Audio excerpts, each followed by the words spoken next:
Why do performers experience stage fright, even when they love being on stage? In this episode, I'm joined by voice coach and breathwork teacher Laura Dumbleton to unpack performance anxiety, fight or flight responses, and practical tools to manage nerves before, during, and after singing or public speaking. Expect honest stories, functional techniques that you can take into the studio, confidence strategies, and advice for singers, performers, vocal coaches, and public speakers navigating stage fright. Laura Dumbleton, we're ready for you. Laura, what is a memory that springs to mind for you about your own experience with stage fright or something akin to it? My earliest memory of having stage fright is one that is a little bit in my memory and a little bit from being told the story. I started doing musical theatre when I was 5, and I did all the rehearsals, and then when it got to the show, I refused to go on stage. I just wouldn't get up there and do it. I do have a slight memory of not wanting to do it, but there is photo evidence of me standing in a doorway and being shoved to go on stage and do it. So that's my earliest memory. I remember the first ship contract I had. We had an Elton John show, and for me, it hadn't gone well in rehearsals from the very beginning. And so whenever I had to perform that show, I would stand back to back with one of my cast mates, my lovely friend Rachel, and I would hold on to her coattails because we had these lovely leopard print. Mine was orange, blazing orange coat.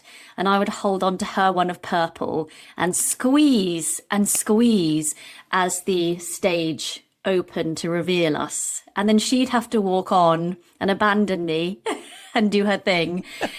And then I had to turn with confidence and do my bit. And yeah, I hated that show. And also, something else that's come to mind, I have a recurring dream where I'm in a show of Peter Pan and I'm about to make my entrance. I don't even know who I'm playing and I can't remember any of my words. And I did look it up. And I take these things with quite a large pinch of salt. But apparently it's an anxiety dream and it suggests things like fear of judgment, imposter syndrome and internal pressure. Oh, funny that. So that's a lovely peaceful night's sleep. What actually is stage fright, and is it different from music performance anxiety? I think they're one and the same because the activation is the same in your body. When you get stage fright, it's nervous. Music performance anxiety is the more clinical academic term for what we might term stage fright. And it's that feeling in your body that you go, oh, I don't like this very much. The adrenaline surge, the wanting to stay and fight, everything clenches up, or the wanting to run away and you're getting ready to leave. It's the same activation as when you're excited. You get the same surge of adrenaline. Oh, that's really exciting. I'm going to do the thing. And it's this nervous system state where your body either thinks this is the best thing ever or this is the most terrifying thing ever and I need to be ready to do something about it. How can we tell if it's excitement or nerves? You can't. You have to interpret it either way. So if you're literally filling your pants, you could be like, I'm so excited about this thing. You can try. It's about learning how to interpret it and bringing into context all of the things and why you might be excited or why you might be more scared of the thing. Because we go on stage because we like it. We enjoy ourselves when we get there. And it's these internal narratives that give us the pressure that tends to cause the stage fright or the music performance anxiety. I would prefer to use stage fright because I think that's a more colloquial term as opposed to the very academic wording.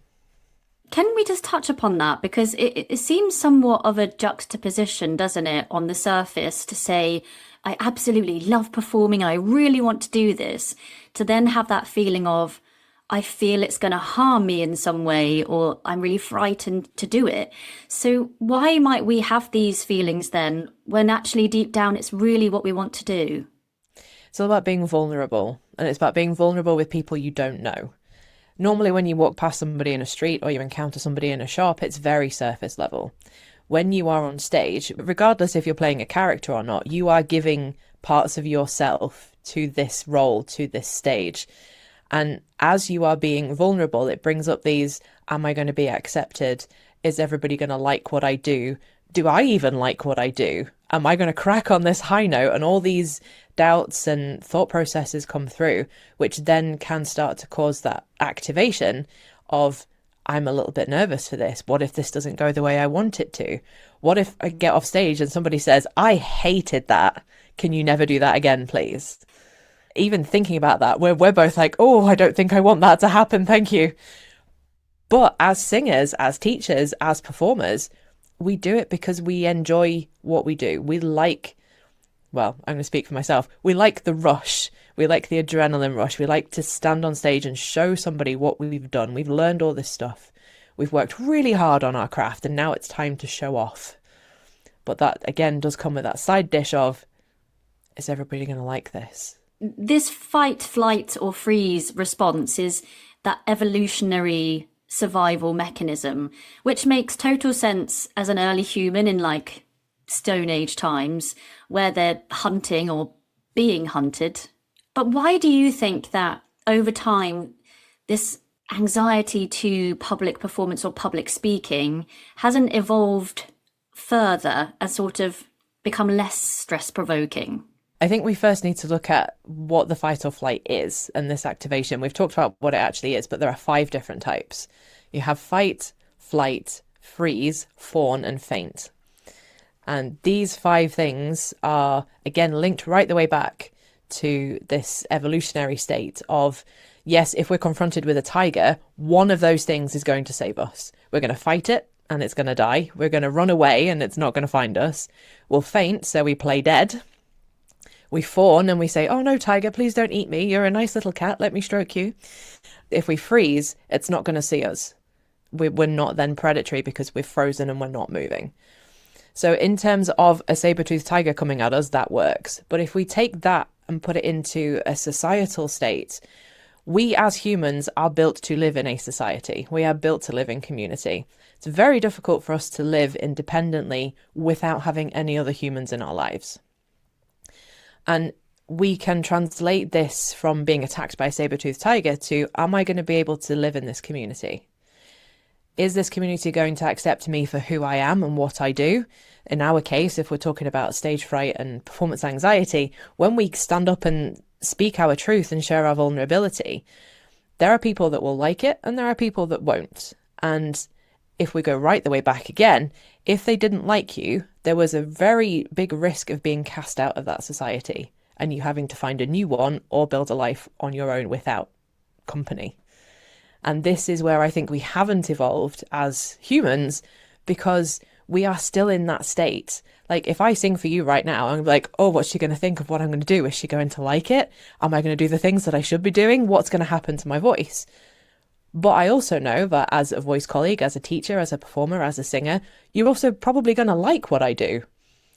And it's that juxtaposition of, are you going to like this? Are you going to accept me?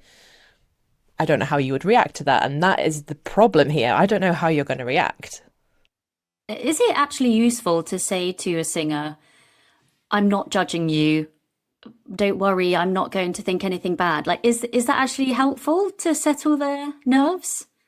I think it can be for some people. I think you have to judge the person's character.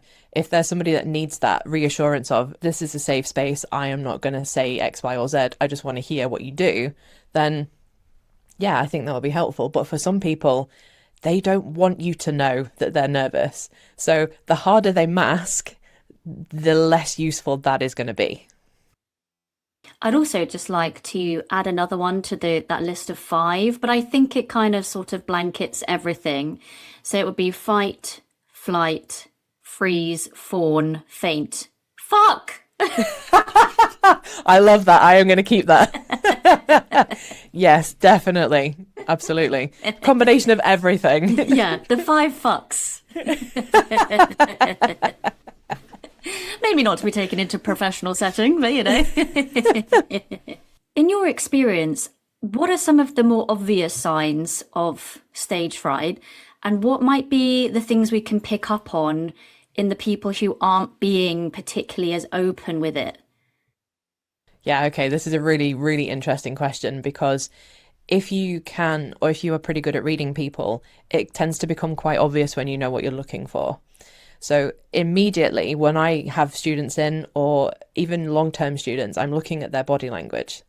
Are they walking in with their head up? Are they giving me a big smile and saying, "Hi, how are you?" Or are they walking in a bit like this and they've got their arms crossed and they're kind of dragging their feet? That would signal to me that there's something going on. And then if we get into the session and their whole body language is closed off, they've got their arms folded, they're like this, they don't want to open up. Even if their top of their body is open, but their legs are crossed, that's still another sign that they're not comfortable in what we're doing. The other thing that I have noticed quite a lot is shallow breathing. The breathing gets more shallow the more nervous you get. And sweaty hands, actually. Lots of people have sweaty hands and they sort of wipe their hands on their trousers as they go. Or again, I have some people that have a physical shake before they can start singing just to get the energy moving. They're the main things that I would see. But the other thing I would normally take on board is what they tell me and how they tell me it. Like what? Like, I've learned this song, but I can't do it with a karaoke track.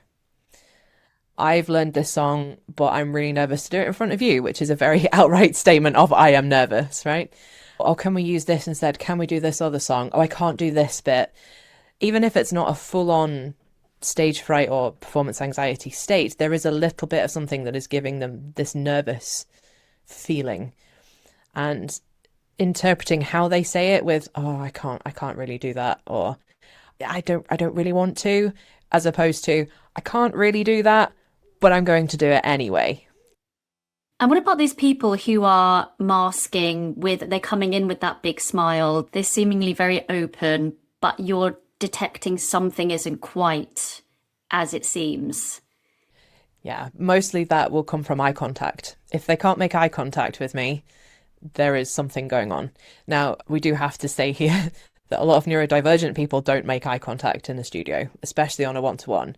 And if you don't know that in advance, it may then cloud the judgment of, is this person nervous? Is this part of the neurodivergence that I don't know about? But for people that I do know that would normally make eye contact with me, I know that there's a problem there. And do you then go forth and address it directly, or will you trick them?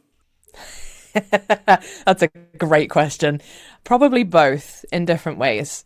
I do tend to temper my voice and my body language to be more open, to invite them to be more open, to make the space feel different, to give them the opportunity to open up to me and to themselves as well, because sometimes if you hide it, if you mask it, you're masking it from yourself as well as the outside world. Sometimes you hear people say, having some nerves can be helpful, or it's good to have a little bit of something bubbling underneath. It means you care. What response do you have to that? Do you want the PC response or the not PC response? I think maybe you've learned that I don't mind either.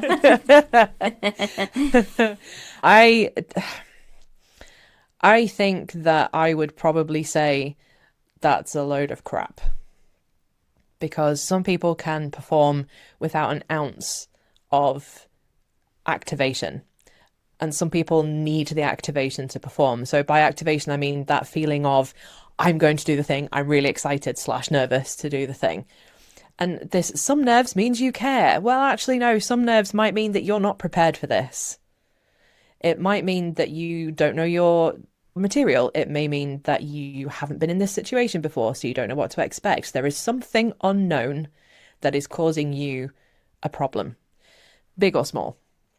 So yes and no. I never use that phrase. I don't like it. I think it's very reductionist, and I don't identify with that phrase at all as something that is useful. And also, you said the word activation there. Why do you use that instead of the word nerves? Because my whole ethos is about turning nerves into something that's useful for you. You can interpret nerves, as I said before, as nerves or excitement. Making the leap from one to the other is very big. So I don't like to call it nerves, because if I say, hey, you're nervous, you'll go, oh, yeah, actually I am. And that's made me more nervous. But if you say, oh, you look a bit activated, or I can feel that you're a bit activated, they'll be like, well, yeah. It's less about labeling and more about naming. In any data or research or anecdotal evidence that you have, is there anything to suggest that one person might be a little bit more susceptible to stage fright compared to another one? I think that's a definite possibility. Anecdotally, yes. I don't have particular studies in the back of my head that I can roll out right now. But anecdotally, yes, I could have two people that know each other in a lesson, having a joint lesson. One is more nervous than the other because their life experience is different. You also have something really interesting on one of your blogs, and I think it was an analogy that came from one of your own mentors, Dave Cottrell, is that right? Yes. And you describe the kettle or the saucepan of water boiling over. So could it be that somebody's had a really stressful day at school and therefore their activation levels are therefore just higher in general, but it might not be that they have a general issue or challenge with stage fright, it's just circumstantial? Yeah, this is where the boiling point comes in. I see this a lot with teenagers and with people who are parents, a lot actually, and sometimes with teachers as well, like school teachers.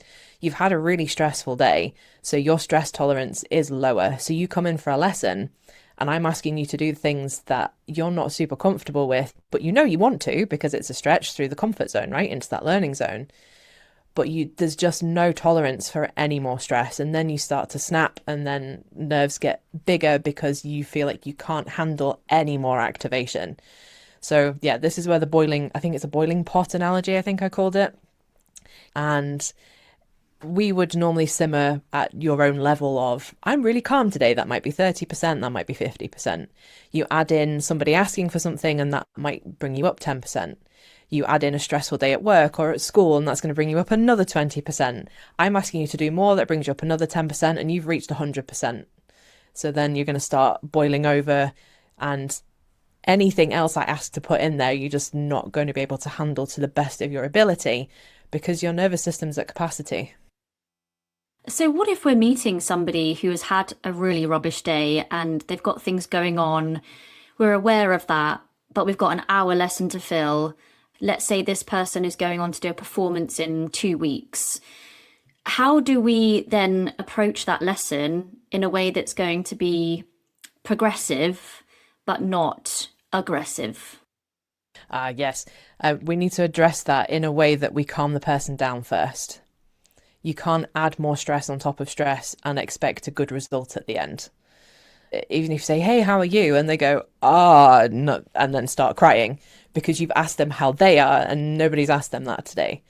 So I would come in with this with some calming exercises first, depending on whether they need to calm down or get rid of the energy. So there would be two different ways I would approach that before I even look at what are we doing today, what we're going to sing, where do we need to go, what do you need?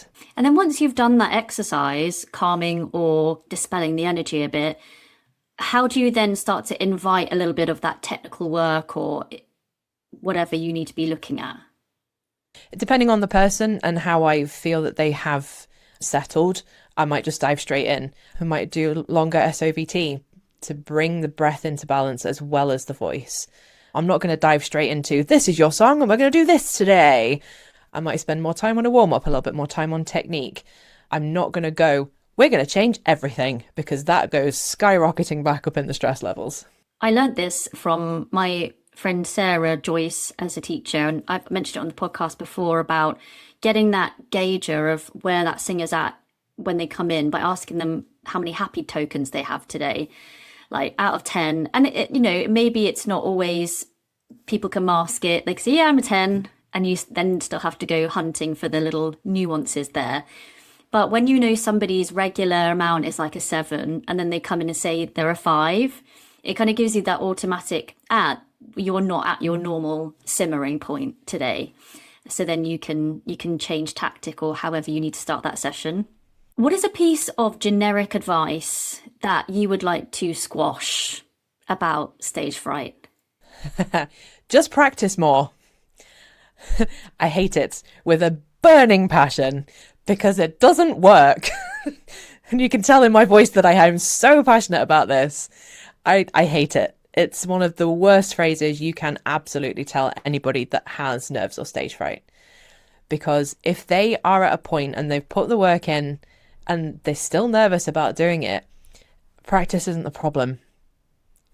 this situation becomes the problem. And that is an entirely different way of addressing it than you just don't know what you're doing. Well, maybe you don't know what you're doing. You've never been in this situation before. Did you practice this situation? Why are we telling singers to just practice more when we don't know what the context is? And is there anything else our singing teachers might say with the best of intentions, but accidentally worsen stage fright? I think sometimes this can come down to sharing personal experiences. I would share mine if somebody asked me, but I wouldn't come straight out with, oh, I have stage fright too, and I've overcome it by using these things, because the things that work for me might not work for that person. And it then starts to reduce their capacity to hold what they feel, and it can start to introduce the shame cycle of, oh, well, mine's not as bad as yours, or mine's so much worse than yours, and if you can do it, why can't I do it? And we get into this internal narrative. So I would say try not to share your own experiences unless you are directly asked about it, and if you think it will help the student. Because I could say, when I was 14, I went on stage, I had a solo, it was amazing, I stood up and the band started and I just blanked. I had nothing for the first 2 or 3 lines, and then it kicked back in again. If I have a 14-year-old who has the same fear, I'm not going to tell them that I experienced it, because that could then influence them to experience it in the same way. So I would just say, well, here's how we can help you get past this. Because their problem is not about me. It's not my problem, it's their problem. I was cast once as an old crone who had to wear this black garb and a grey wig with a bun, and the dress that I wore had a hump sewn into it, and I had to wear a prosthetic nose, and the makeup that we had made me look positively decomposed. It was a look. And in rehearsals, I was finding it difficult to let myself get to a point where I could completely embody that without feeling a sense of judgment, or I had inhibitions that were just there. How can we help singers to manage those situations where they are in rehearsals and their director needs to see the piece as it will be, when they might be in a room that's really uninspiring? They might not be in full costume. They might not be able to relate themselves to that character. I mean, I quite liked being the old crone, to be fair.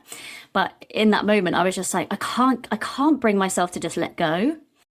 My process for this is going to be building the character as soon as you know you are going to play it, and start bringing in some of the information that you might want to use as the character. How do they walk? How do they move? How do they stand? And start practicing that in a room by yourself, so you can start to get over the cringe level, especially for this type of character we're talking about, right? It's so out with you as a person to play this crone that you have to step into an entirely different body to be able to do it. I would bring in, how do you walk? If you're going to have a hump, can you walk like you've got a hump?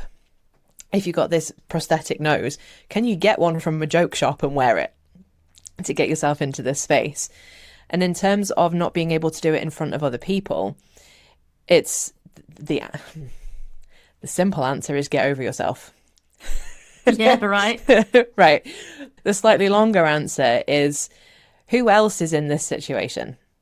Who else is not able to do the thing? Can you be stupid together? Can you pull out really silly things out of the bag? Now, that's on a personal level. But if I was directing, I would get everybody to act silly. I would bring in lots of different things to pull the cast or the characters into this space of, it's okay to not be myself right now. It's okay to embody this character. My favorite thing for that just now is Shake It Off by Taylor Swift. And you get everybody to dance around, shaking and doing really silly moves and just getting the energy moving. So everybody looks silly. Because there's no audience at this point, right? You don't have a costume, you don't have makeup, you don't have an audience. It is just the cast and directing team.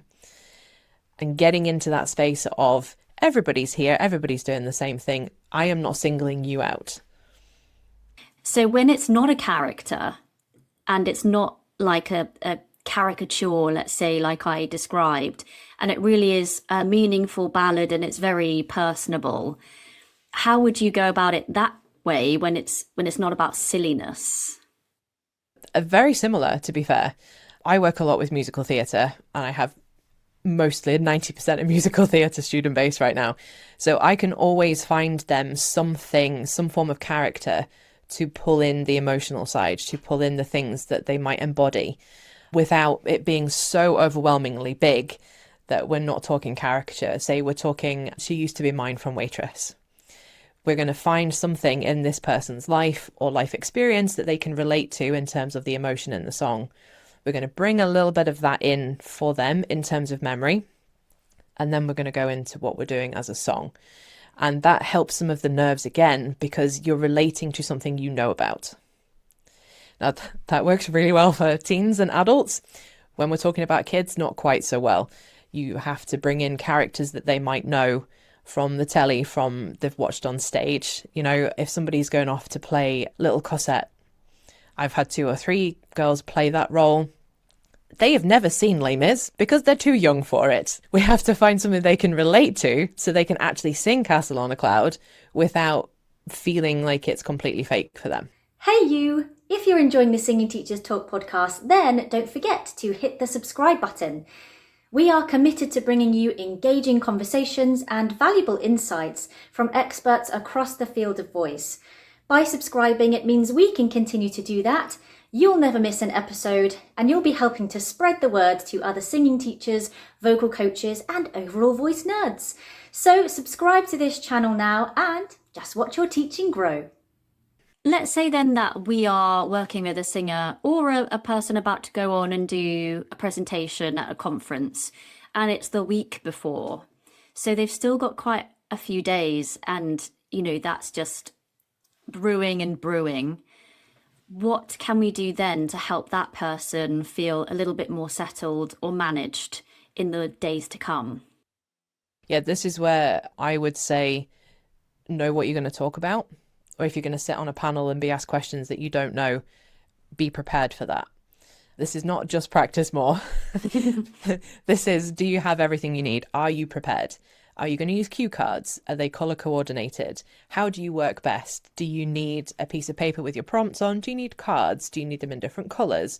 How can we best prepare you for doing what you're going to do? I like to also get them, especially this for the ladies, to get them, or people presenting as female, if you're going to wear heels, I'm going to get you in a lesson in your heels to stand and deliver what you're delivering. When you wear heels, your center of gravity shifts. So then if you were feeling more grounded when you're wearing flats, you may not when you're wearing heels. So pulling all of these variables in so nothing is a surprise, so nothing is unknown. I would probably also give them some breathing exercises to do when you're laying in bed at 3 o'clock in the morning and you're overthinking what's going to happen at this conference that I'm speaking at. So then we are at the day of the performance or the day of the speech. We're about to go on, just like you explained at the beginning, where there are pictures of you trying to be pushed onto the stage. What can we do right before we go on? Rewind it to about 5 minutes before. So 5 minutes before, depending on how you are as a person, I'm either going to tell you to put Taylor Swift on and literally shake it off, standing in the toilet, standing in a conference room by yourself in your hotel room, or even in your car. You can shake things when you're in your car, right? Or I'm going to give you a breathing exercise to give you that calm, to give you that state of feeling so you know that you can stand up and walk onto that stage confidently. As we get through and we're moving forward and you're putting the mic on and you're watching the other speaker and everybody's clapping after the other speaker and you're getting ready to go on, I am going to tell you to breathe. Breathing is the quickest way to settle your nervous system, to settle your brain, and to bring everything back into coherence. And the shallower your breath gets, the more nervous you get. They feed each other. So if you can pull your breath down even a little bit, it's going to invite a little bit more calm and a little bit more confidence every time you manage to get a deeper breath in. And how do you help people do that? Like, breathing is something that we're doing all the time. So when people say, let's put some breathing exercises in, what are we specifically aiming at? My 2 specific breathing exercises that I like to give, one is called a coherence breath and one is called a box breath. So a coherence breath is going to be a very almost controlled breath to a specific count, where you're going to breathe in for 5 counts and you're going to breathe out for 5 counts. You're not going to pause at the top or bottom. So I will walk you through it so everybody can have a go if you want to have a go. So you're going to get rid of all your air first and breathe all the way out. And then you're going to breathe in for 1, 2, 3, 4, 5. And then exhale, 2, 3, 4, 5. Do it again. In, 2, 3, 4, 5. Then out, 2, 3, 4, 5. And then in, 2, 3, 4, 5. And then out, 2, 3, 4, 5. One more. In, 2, 3, 4, 5. And out, 2, 3, 4, 5. And just go back to normal breathing. I need a nap. Yeah, exactly. This is how it works. It brings your brain, your breath, and your heart into coherence. So you may have found that your heart rate slowed down. Even if you're calm anyway, your breathing will get slower and deeper the more you do it. And your brain starts to focus on the count as opposed to whatever feelings you're feeling. Now you have this 5 count, you can do it to your own pace. If I'm feeling really activated, I like to do it to my heartbeats, because as I breathe in for 5 heartbeats and then out again, I can feel my heart rate slowing the more I focus on my breathing, and then the count gets slower and slower, and then I get to a slightly more relaxed state after I've done 5 rounds of it, essentially. And box breathing, we might know as singing teachers anyway. I see that as like a 360 expansion. Can you tell us how you see that breathing in a box, or box breathing?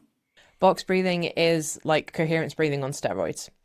The breath hold invites more rest and relaxation because you can't be activated if you're holding your breath. Now, yes, we know some people, when they do get activated, their breath goes really shallow, but it's very unusual for somebody to be nervous and go and stop breathing. You may stop for a second or two, but you're not actually going to pause. When we put the pauses in, it gives your system a chance to go, oh, I'm going to relax a little bit now. So box breathing I would do on a shorter count, because you've got to do the breath holds on it. So you would breathe in for 4, hold for 4, out for 4, hold for 4, and repeat 4 times or more, depending what you're going to do with it. It just brings everything back into that rest relaxation state and helps you to switch that from I'm really nervous to I'm a little bit more calm, or I'm really nervous, I'm still feeling this activation, but I can now reinterpret this as excitement because I'm really happy doing the thing that I'm doing. Hello, and thank you so much for listening to the Singing Teachers Talk podcast. I hope you learn as much as I do every time you listen to an episode. My name is Lynn Hilton, and I'm the founder and one of the trainers here at Bass Training. And our goal is to help singing teachers and singers become singing teachers in a way that we didn't have when we first set out. So if you're interested in doing some training or learning more about what it means to become a singing teacher, why not book a call with me, and I can talk you through our various trainings and opportunities that we have here at Bass Training. In the meantime, we have free resources for you, so head down to the description and you'll find a link where you can download our free guide to how to assess the singer's voice. I look forward to seeing you somewhere in the Bass community. Time to get back to the podcast. Let's say that you have entered stage in that state where you feel pretty calm, you feel ready, there's nothing that's sort of feeling unfamiliar. But halfway through the performance or the speech, you start to feel the nerves coming in randomly. How can we help ourselves or help singers to manage it in that moment when they're actually on stage performing as these feelings are bubbling? Depending where you are in the performance or in the speech, if you're doing public speaking, this is a great time to take a pause.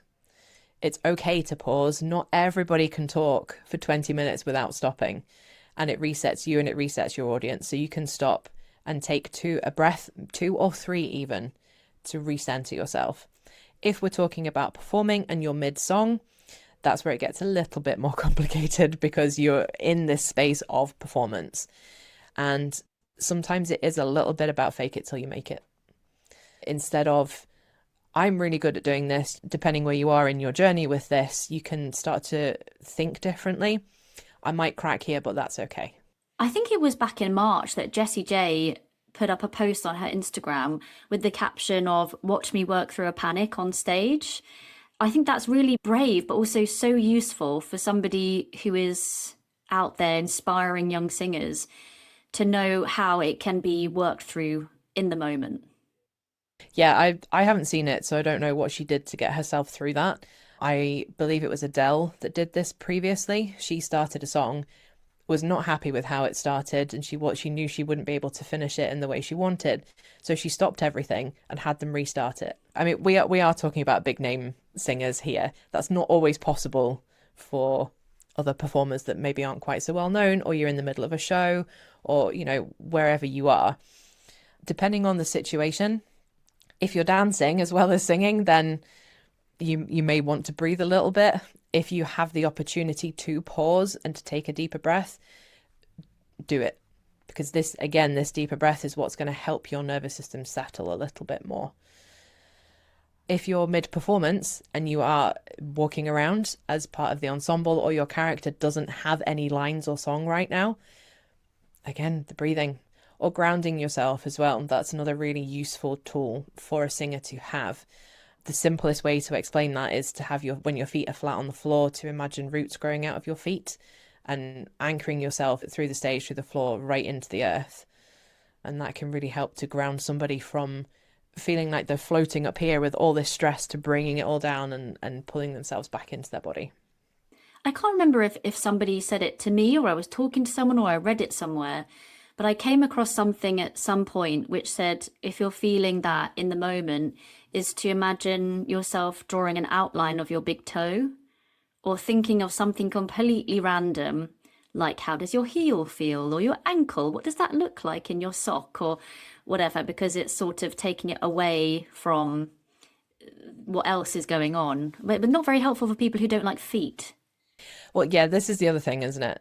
If you are feeling this and you're performing and you feel like you're having an out-of-body experience, or you're disassociating, I think that's the clinical term, bringing yourself back to, how do my feet feel in my shoes? How does my dress feel on my body? Can I feel the mic in my hands? Bringing yourself back to something that is completely physical brings you back into your body. We would do maybe the 5 things. What can you see? What can you touch? What can you smell? What can you taste? What can you hear? That's great when you have stage fright or nerves or anxiety when you are not performing. When you're performing, you've got to find the things that you can do. If you have castmates, if you have a band, can you look them in the eye? Can you look at them and they will know that you need reassurance, and they can give you that reassurance. It's okay to rely on other people as well as yourself when you're in these moments. Earlier you mentioned about things after a performance. So if you've just done a performance and you weren't necessarily happy with it, or you're worried about how it settled with the audience, how can we help in those moments, because the performance is done? Yeah, this is where I find a lot of people start overthinking, myself included. Did I do a good job? Was that the right thing to do? Did I do all the things that I should have done? How are people going to take this on board? And you can do various different things here. One of my things that I like is to brain dump into a journal, or also called free association journaling, where you either have the notes app on your phone and you type it out, or you have paper and pen and get all the thoughts out onto the paper and let them exist on the paper until you're ready to go back and look at them without feeling like you are so activated. Because something that you think, oh my gosh, did I do a good job, when you come straight off a stage, the next day you might think, actually, yeah, I did a really great job of that. And it was just that emotion in the moment that caused you to have that doubt. The other thing I really like is talking to people afterwards, not for external validation, but for, what do you think? Can you give me some feedback on what I've done? And most people will give you either a compliment sandwich, so a good thing, something to work on, and then another compliment, or they're going to tell you that you did great. And you then can choose to believe them, because most people won't lie to you. If you ask the right people, they will tell you what they think if you're ready for it. I know I have 2 or 3 people that I can say, what do you think? And they'll tell me it straight. There are some people I will ask that and they'll go, you did a great job, well done, and then move on. But I will say, nobody cares about your performance as much as you do. And that's a hard truth to hear, but you are the person that cares the most about what you do. And the audience, other people, may have 50% of that emotion of caring about what you've just done, because to be honest, most audiences have moved on by the time the show's finished. You've done your curtain call, the curtain's gone back down, they've gone off to the bar, they may even have left, they've gone off to get trains, and they've gone, that was a really great show, I really enjoyed that, and they've Instagrammed it, and then they're back on the way home and like, shall I have a cup of tea before I go to bed? They've moved on. I don't want to be cliche, but sometimes it's just not that deep. And also, it's always a yes to a cup of tea before bed for me. I think that's very true for most of us. Some people might prefer wine, but...